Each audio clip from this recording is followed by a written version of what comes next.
I commend the bill to the House. Thank you, Mr. Speaker. Mr. Speaker. Brendan Burns.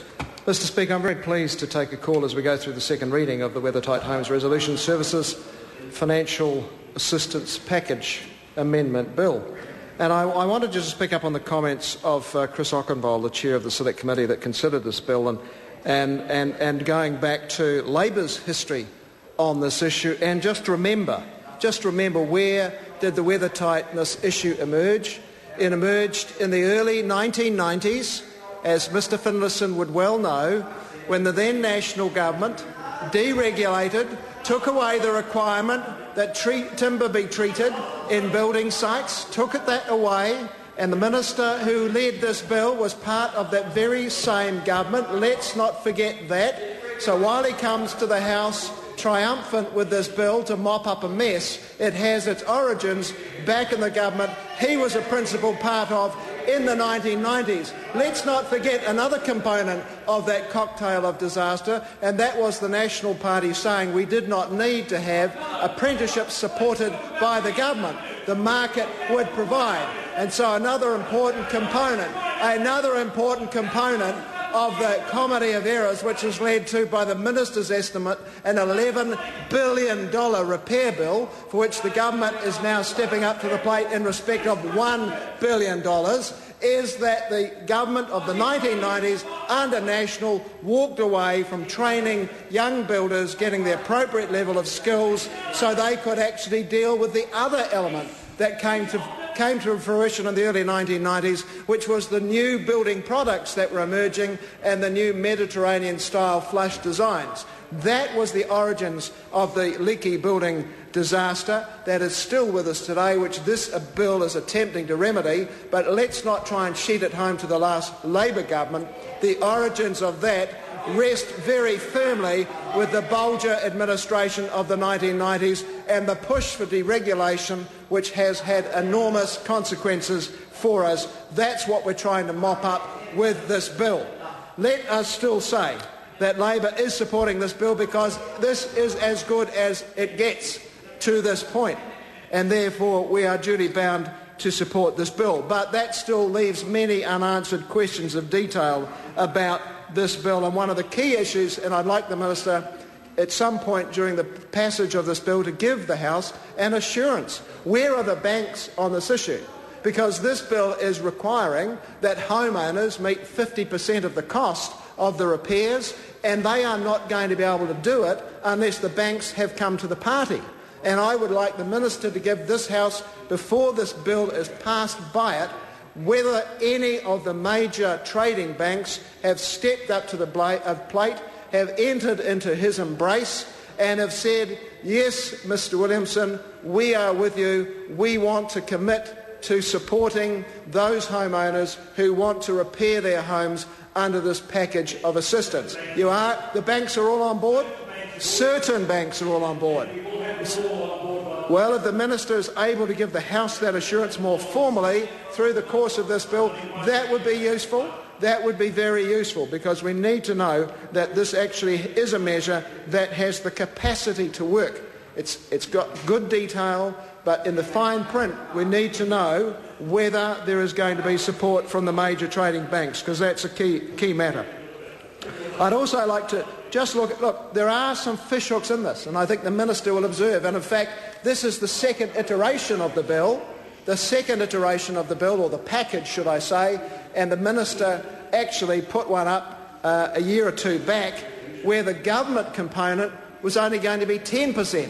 And quite rightly the local bodies squawked indignantly at the thought that they should be bearing the lion's share of the cost alongside the homeowners, and that came back to the government, and we now see it stepping up to a 25% share. And the Minister attempted to say in his introductory remarks to the second reading that the government cannot be sort of legally bound to this process, but in fact if you go back to the origins of this problem and the deregulation that happened and the waning away of apprenticeships, the government of that time did take steps which actually at least in moral terms, if not in legal terms, do say to me and to this side of the House that the government has some moral obligation to step up and try and sort out this disaster, this $11 billion disaster by the Minister's estimate, $11 billion by the Minister's estimate.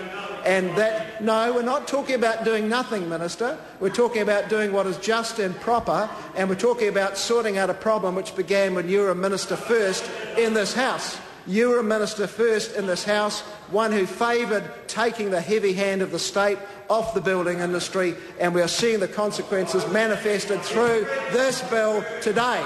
So stand up and take some responsibility for the mess that you helped create, and let's not just have the triumphant blowing of trumpets because you were in part responsible for the disaster that we are trying as a parliament to resolve today. And that's what this bill is about. It's a step forward, but it has many unanswered questions. And quite naturally, people who've had a decade of distress, a decade or more of distress, do want to know, will this bill sort their particular problem out? Yes, it's going to help some people. Yes, it's a step up. Yes, the government is now contributing 25% of the cost, and the ratepayers of the various councils will be paying 25%, but it still leaves people who were absolutely innocent parties, absolutely innocent, mum and dads who bought a house, who bought an investment, who bought a property in the 90s after the national government had deregulated the building industry, had said you don't need treated timber.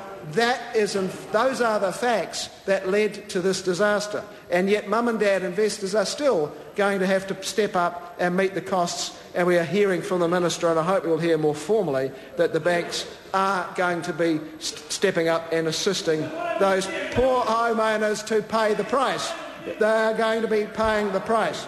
50% of the cost still sheeting back to the homeowners, 25% to the ratepayers, 25% to the taxpayers. There's another question I wanted to ask the Minister around this, and that is, what assurance can he give the House? What assurance can he give the House about the competence of the Department of Building and Housing, because it is going to be providing the assessors to make the judgment on whether houses are able to be repaired and whether they'll fit the criteria for this funding. Now, I'd have to say that the Department of Building and Housing has a mixed bag of record, and I've worked for the Department of Building and Housing, so I suppose I speak with some authority. Some things it has done very well. Tenancy services seem to be proceeding pretty well, but I have to just note, in my city of Christchurch most recently, the Department of Building of Christchurch, the Department of Building and Housing, I'm the MP for Christchurch Central, unlike the member opposite who'll never be a constituency MP. Point of order, Honourable David Cunliffe. To interrupt my learned colleague, but I understand there's a standing order against members moving their seats for the purposes of interjection. Mr Tauhanere has certainly moved his seats, and he's certainly incessantly interjecting. I think Mr Byrne's speech is worth listening to, and I cannot do so over that noise. Yeah, I'm not sure whether he moved intentionally to get an advantage to interject, but I do have some discomfort at members who continue interjectory discussions apart from the member who's speaking, if that's a word, but I think you understand what I mean. So please desist, or the member will desist. Brendan Burns. Thank you, Mr Speaker. I was saying I'm very proudly the Member of Parliament for Christchurch Central, a constituency MP which some members opposite will never be able to achieve. But we have had the unfortunate situation post the February 22 earthquake, where the Department of Building and Housing, without any reference, it seemed, to the community of Christchurch, went and spent $1 million to hire 300 camper vans in the middle of the AMP showgrounds as a temporary housing measure to assist people who had lost their homes in the quake. And do you know how many people took up the offer of a camper van in the middle of the AMP showgrounds at the cost of $1 million to taxpayers? One. So I would like some assurance. One camper van was booked out, one camper van was taken up, and now they're moving to establish temporary villages again with no reference back to the communities in which those villages are being sited. So I'd like the Minister to give us an assurance that the Department of Building and Housing has the competence to go out and do the assessments which will see ordinary mum and dads, ordinary battler Kiwis, who are still going to have to find 50% of the cost of remediation of homes when they shouldn't have had to bear that cost. We acknowledge that we've got a quarter being met by the Crown, and we've got a quarter being met by the ratepayers, but it still leaves a huge cost. We've also got a question around the local authorities. Obviously, they are still concerned about the issues of liabilities and insisting that they are concerned that they still face some liabilities for existing legal action in which parties can still sue local authorities for a further contribution towards the repair bill. This is very topical for local authorities. The Minister needs to give some assurance that ratepayers, with their 25% contribution under this bill, that is the only cost that councils and ratepayers are going to face. Sorry to interrupt the member. Call Sue Kedgley. Thank you, Mr. Speaker.